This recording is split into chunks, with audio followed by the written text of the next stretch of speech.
While good Americans focus on the struggle associated with putting their votes, livelihood, and the future of their children into the hands of corporatized, career criminal politicians, the monstrosity known as the military-industrial complex is strategizing an incoming wave of global horror ratcheting up for a new phase likely to create mass terror attacks to be exploited by the Department of Homeland Security, the NSA, the CIA, and the Pentagon in order to sway the national narrative during an election year. Presidential hopeful Donald Trump casually expressed the open secret widely known to most Americans on a recent appearance on Michael Savage's The Savage Nation. I'm excited over the DHS agent who worked there 15 years who said that Obama personally ordered him to expunge all records of dangerous Muslim front groups in America. You're the only one bringing up this issue, Donald. I know. It's radical Islamic terrorism, and we have a president that won't even use the words. And if you don't use the words, you're never going to get rid of the problem. But we have maybe he doesn't want to get rid of the problem. I don't know exactly what's going on. Not only is Trump's sentiment widely known among Americans, it is also widely known in Syria and Iraq. Back in December of 2015, U.S. News and World Report reported that a staggering 82% of Syrians believe that the United States created and supports ISIS. Well, just how obvious is it? The White House gave ISIS 45-minute warnings before meekly bombing their tankers, a fleet of oil tankers Russia obliterated in a matter of days. The U.S. State Department funneled 43 Toyota trucks to ISIS via the non-existent Free Syrian Army. And who could ever forget multiple accidental airdrops of weapons to ISIS, or the declassified Pentagon document clearly strategizing ISIS's conquest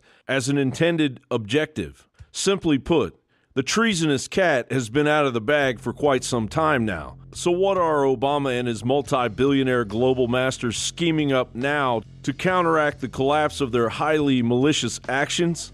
In a true display of fact being stranger than fiction, they're sending in Saudi Arabia to Syria in order to curb Russian, Iranian security forces, Hezbollah, and Iraq Shia fighters as they close in on the major jihadist stronghold of Aleppo and surrounding countryside. Kurt Nimmo writes, the invasion, reportedly planned for March and billed as an offensive against the Islamic State, will put the Saudi coalition into direct conflict with the SAA, Iranian security forces, Hezbollah, Iraq Shia militias, and the Russians. Following the establishment of a Russian airbase in Syria near the Turkish border, President Recep Tayyip Erdogan said Turkey may enter the war on the side of the jihadists fighting against the al-Assad government. Last year's downing of a Russian aircraft appears to be part of a larger strategy by the United States. In October, leading globalist Zbigniew Brzezinski told the Financial Times he advised Obama to disarm the Russians if they keep attacking the CIA-trained militants in Syria.